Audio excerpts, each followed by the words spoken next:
आज के इस एक्सप्लेनर में आपका स्वागत है। चलिए सीधे मुद्दे पर आते हैं। हमारी दीवारों के पीछे एक पूरी दुनिया छिपी है, इलेक्ट्रिकल वायरिंग की दुनिया। ये वो तार हैं जिन पर हम अक्सर तब तक ध्यान नहीं देते जब तक कि कुछ गलत न हो जाए। लेकिन सच तो ये है कि यही हमारे घर की असली जीवन रेखाएं हैं, और अगर इनमें कोई गड़बड़ हो जाए तो वो एक बहुत बहुत बड़ा खतरा बन सकता है। तो जरा सोचिए, क्या होगा अगर भारी भरकम हाई पावर वाले उपकरण किसी ऐसे तार से जुड़ जाएं जो उनका लोड ही नहीं उठा सकता। नतीजे सिर्फ इतने नहीं होते कि आपका एसी या फ्रिज चलना बंद हो जाएगा। बात इससे कहीं ज्यादा गंभीर है।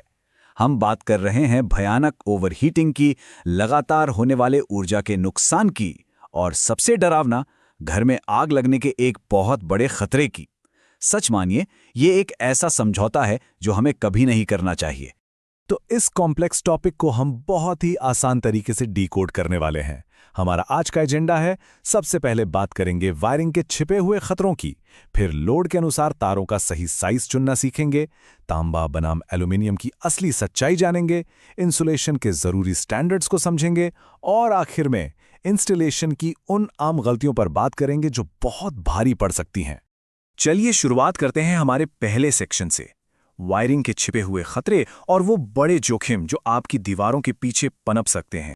देखिए, जब आप ज्यादा पावर खींचने वाले अप्लायंसेस के लिए गलत मोटाई या गलत मटेरियल का तार इस्तेमाल करते हैं तो परेशानी शुरू हो जाती है। तार वो भारी लोड उठा ही नहीं पाता और ओवरहीट होने लगता है।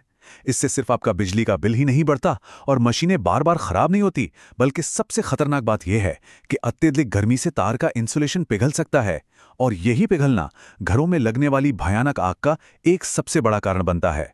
मतलब एक छोटी सी गलती और नुकसान का अंदाजा लगाना भी मुश्किल है। अब आते हैं दूसरे अहम हिस्से पर, लोड के अनुसार तारों का सही आकार तय करना, यानी आपके केबल को करंट के साथ परफेक्टली मैच करना। अब इस डेटा को अगर हम ध्यान से समझें तो हर चीज का एक दायरा तय है।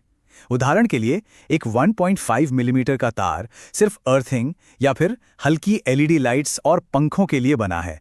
लेकिन अगर आप एयर कंडीशनर जैसी भारी चीज चला रहे हैं तो वहां 4 से 6 मिलीमीटर का मोटा तार ही चाहिए। सीधा सा गणित है। पतले तार से आप हैवी करंट पास नहीं कर सकते, वो तुरंत जवाब दे जाएगा। और हाँ, एक और क्रिटिकल फैक्टर है जिसे अक्सर लोग भूल जाते हैं, वो है डी रेटिंग का नियम। देखिए, हमारे यहाँ गर्मियों में तापमान 40 डिग्री सेल्सियस के पार जाना बहुत आम बात है ना? तो जब भी आसपास इतनी गर्मी होती है तो तार की करंट सहने की क्षमता अपने आप घट जाती है। हमें उस क्षमता को 15% कम करके आंकना चाहिए। यानी भयंकर गर्मी में तार उतना लोड नहीं ले सकता जितना वो सर्दियों में ले सकता है। चलिए आगे बढ़ते हैं तीसरे सेक्शन की तरफ, तांबा बनाम एल्यूमिनियम के तार। यहां हम समझेंगे कि सस्ती सामग्री का इस्तेमाल आगे चलकर कितनी भारी कीमत वसूलता है। अगर हम बाजार में मिलने वाले सस्ते एल्यूमिनियम या कॉपर क्लैड एल्यूमिनियम यानी CCA की तुलना 99.99% शुद्ध तांबे से करें तो फर्क जमीन आसमान का है। एक तरफ है शुद्ध तांबा जो 100% कंडक्टिविटी देता है, बिल्कुल गर्म नहीं होता और आराम से 30 साल तक चलता है, और दूसरी तरफ सस्ता एल्यूमिनियम जो बहुत जल्दी गर्म होकर आग का खतरा तो बढ़ाता ही है, साथ ही मुश्किल से 5 से 8 साल ही टिक पाता है। तो आप खुद ही सोचिए, क्या शुरू में थोड़े से पैसे बचाना वाकई समझदारी है? अब सवाल यह आता है कि शुद्ध तांबे की पहचान कैसे करें ताकि कोई आपको नकली या मिलावटी तार न थमा दे। बहुत आसान है। पहला तरीका है चुंबक का टेस्ट। असली तांबा कभी भी चुंबक की तरफ आकर्षित नहीं होता। और दूसरा तरीका है वजन जांचना। जब आप शुद्ध तांबे का तार हाथ में लेंगे तो वो सस्ते और मिलावटी तारों के मुकाबले आपको साफ तौर पर भारी महसूस होगा। एकदम सिंपल लेकिन अचूक तरीका। अब बात करते हैं हमारे चौथे सेक्शन की, इंसुलेशन और सुरक्षा मानक। सिर्फ अंदर का तांबा ही नहीं, उसे कवर करने वाली सुरक्षा परत भी उतनी ही क्रिटिकल है। तो ये जो तार के ऊपर की कोटिंग होती है ना, ये कई तरह की होती है।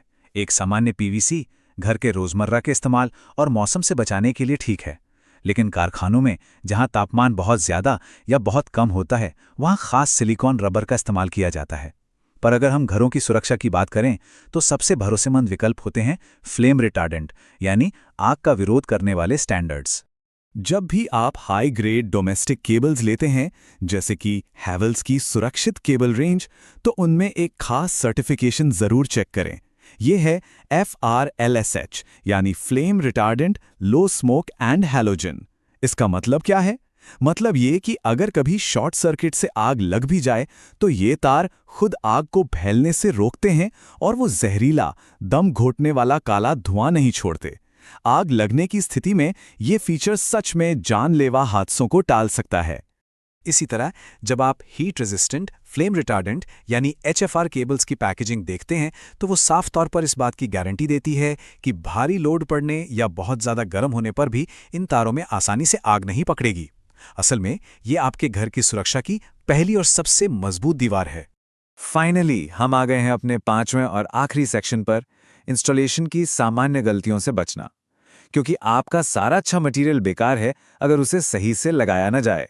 अक्सर लोग अनजाने में कुछ बहुत ही गंभीर गलतियां कर बैठते हैं, जैसे कि एक पावरफुल एसी के लिए वही पतले 3x29 के तार का इस्तेमाल कर लेना या फिर MCB के कनेक्शन को ढीला छोड़ देना। मैं आपको बता दूं, ऐसा करने से तार के उन हिस्सों में हॉटस्पॉट बन जाते हैं जो सीधा आग का कारण बनते हैं। और एक और बड़ी भूल जो लोग करते हैं वो है सिर्फ वोल्टेज देखकर तार खरीद लेना और करंट के लोड को पूरी तरह इग्नोर कर देना। ये छोटी सी लापरवाही बहुत भारी पड़ सकती है। तो सही तरीका क्या है? इंस्टॉलेशन का एक गोल्डन रूल हमेशा याद रखिए। आज की ज़रूरत के हिसाब से नहीं, बल्कि भविष्य के हिसाब से एक स्टेप बड़ा तार चुनें। क्या पता कल आप सोलर पैनल लगवाएं या एक नया एसी ले लें। इसके अलावा भारी उपकरणों के लिए हमेशा डेडिकेटेड वायरिंग और अलग सर्किट ब्रेकर होने चाहिए। प्रॉपर अर्थिंग सुनिश्चित करें। और हाँ, सबसे अहम बात, ये सब काम हमेशा एक सर्टिफाइड और अनुभवी इलेक्ट्रिशियन से ही करवाएं। तो इस एक्सप्लेनर के अंत में हमें खुद से एक बहुत ही सीधा सा सवाल पूछना चाहिए। क्या सस्ते और घटिया तारों को खरीदकर जो चंद पैसे हम आज बचाते हैं वो हमारे पूरे घर और परिवार की सालों साल की सुरक्षा को दांव पर लगाने लायक है? बिल्कुल नहीं। सही इलेक्ट्रिकल वायरिंग सिर्फ एक खर्च नहीं है, ये आपके सुकून और सुरक्षा में किया गया एक ऐसा इन्वेस्टमेंट है जिस पर कभी कोई समझौता नहीं किया जाना चाहिए।